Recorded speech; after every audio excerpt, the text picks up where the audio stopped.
You try to come to terms with that you can't see your grandkids, their faces, you can't see your daughter, you can't do the majority of stuff that you used to do, take for granted. Basically, I'd given up. I couldn't drive anymore, therefore I couldn't work. I'd stopped going out to meet people. When she was 6 weeks old, I knew there was something majorly wrong with her. She wasn't giving any eye contact, that she wasn't smiling. She was just seemed to be motionless for the first 6 weeks. They told me I got this macular degeneration and there was nothing they can do about it. Every day, one person in the UK loses their sight. For 100 years, CamSight has been here to help. Welcome to CamSight. CamSight is a local charity supporting blind and partially sighted people throughout Cambridgeshire. This is our building here in Cambridge, and 18 members of staff work here with 300 wonderful volunteers to support visually impaired people in the range of supported services that we'll hear about in a moment. In 1912, two ladies from well-known Cambridge families were inspired by a blind friend to organise the first meeting for local blind people to offer support and recreation. Later, Anna Lilly and Lillian Stace opened a blind workers' shop and then hired a home teacher for blind people. For many decades, the charity ran a residential home called Blantyre House. It closed in 1992, and CamSight now works across the whole county from these premises in Chesterton. I think the emotional support groups are particularly important because it's a gathering where people share their concerns and share their worries, share their anger, share their disappointments, everything, all the emotions that people feel that they can't really talk about in the family or amongst close friends. I'm coping quite well, but the moment somebody asks me how I'm actually feeling and how I'm dealing with it, then my reaction 8 weeks ago is basically just tears. So there's been a big change in 8 weeks of emotional support. If you have that problem one day, you want to talk to someone, then you can just pick the phone up, talk to someone. So yeah, definitely coming here has helped a lot. I wanted to feel that I'm still capable of doing a job, whatever it is. So I've come over to CamSight to work in the office, to answer the telephones, to do a bit on the computers, and they've been magnificent in helping me try and find a niche that possibly I might be able to go back to work. It's really important to me because I felt that I always say CamSight saved me from the darkest point and lifted me back up, and I was able to use the skills that I already have from working with people, and to really, really desperately wanted to give something back.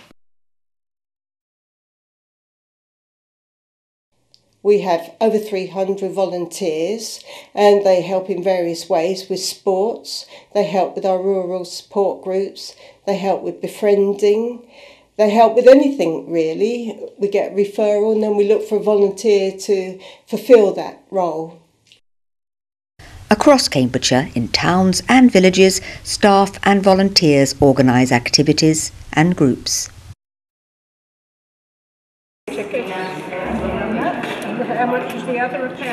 We do have some people here who wouldn't get out at all. We have others who didn't want to go out, but and we've seen such a big change in them coming in. Some we have to offer transport for. Some of our clients bring in other people. So it is a very supportive group. The range varies from people who just have sight problems up to those who've been registered as sight impaired or severely sight impaired. They come here really for support, and we find that actually often they come thinking they're not going to be able to give anything themselves, but that soon quickly goes because everybody needs support from each other. You don't feel so isolated if you've got someone else to talk to about your complaint. Yes, I enjoy it very, very much. We come from March, And you know, it's a nice little car ride, and it's not often we get out with car rides. We haven't got a car. So I've never been one for mixing, but I'm so pleased that I come down here, you know. But it took a lot of doing to come down here. Mrs. Freeman, you know, you wanted the talking clock that you asked for. I've got two types. One is this one here. Yeah. Can you see the little bump on Yes, there? I can. Yeah. One tells you the time, the other one tells you the date. Yeah. Do you want to try it? Just press a button and see. That one has got a button. Yeah. So the one with the button. Tuesday, Oh, 6th of December, 2011.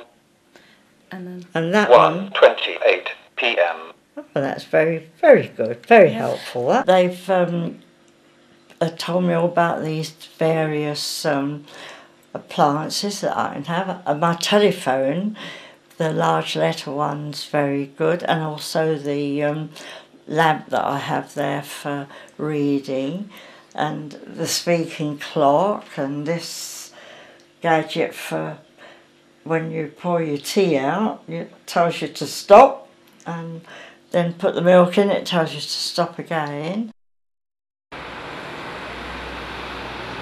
A young student has different needs. Technology to scan his study texts and read the words out loud. It's incredibly vital, yeah, especially for someone like myself who's recently lost their eyesight. I haven't really had enough time to get to grips with Braille and things like that, which I guess people would have used before all this new equipment came out. So people who don't really know Braille, for people like that, this new equipment is vital, yeah. Gives parents a place to come with their children that they feel safe in. There's lots of other groups out there for children with learning disabilities and other sensory needs, but there's actually no group for children who have a visual impairment. So a lot of our children have both vision impairment and a learning disability, but the other groups that they go to work just on the learning disability rather than the visual impairment. So we give them another access to meet people really who are going through similar things. I think going to other baby groups is quite isolating because you feel that you're different and that Jacob is different, and he's not. He's very special, and I'm going to cry now too. And somewhere like this is fantastic because you don't feel different and you feel supported, and there are people that you can really talk to.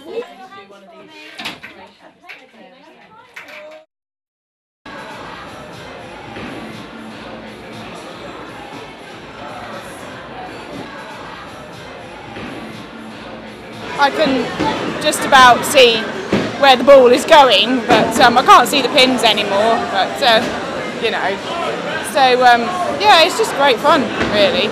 Mingling with people, making new friends. I've been in 4 finals and won 1, so it's a good achievement. I've been playing for 5 years. Campsite also organises gardening sessions, guided walks, swimming, cooking and much more. But there's a new world to reckon with. Already Campsite is one of the best resource centres in the country with nearly 1,000 pieces of equipment. It also has a unique computer trainer who is himself totally blind. For example, in the past week we had one lady who's 85 who needed to use some magnification software. A younger man in his mid-40s, he was using a Braille input device, a very small PDA system. And then a younger person as well, probably mid-20s, who was using screen reading software. That person has no sight at all. We can offer visually impaired people so much more than we do at the moment. New things coming on stream are just amazing. Voice activated equipment, GPS that enable people to move about freely and to travel, scanners so people can study, they can work, get high powered, all sorts of things, or just live at home and care for loved ones, do the internet shopping, all these fantastic things. But people don't know about them. They don't realise that actually anybody can use these things. That's going to cost money. It needs not a new building, but it does need refurbishment. complete revamp of the ground floor, and it also needs us to be able to purchase a certain amount more of computer equipment. The plan is to create a new reception area at the front of the building and to clear out all the small rooms and corridors to create a superb new resource centre fit for the 21st century, where visitors can browse, choose and train on the very latest technology. Well, I don't know of anyone who's doing something quite like this, and with all the wonderful partners and people we have working around us, I know we can make this really special, real tribute to people in the future for the next 100 years. 1/3 of those aged 90 have serious sight loss. 2/5 of those alive now will live to be 90. I learnt to touch type through Camsite, learnt to use screen reading software through Camsite. I learnt grade 1 Braille through Camsite. They even raised the funds to get a tandem, which they loaned to me, because I used to love cycling and things like that. So they've really helped me get my independence back. Very, very important, because I had already told myself and my husband that I would need to go into care, because I wouldn't be able to do anything. They will help me anytime, even sometimes in morning, afternoon, evening also, anytime they will help us. Oh, they're absolutely terrific. And I think we're very lucky in Cambridge to have such a good charity sort of backing us up and making life very much easier.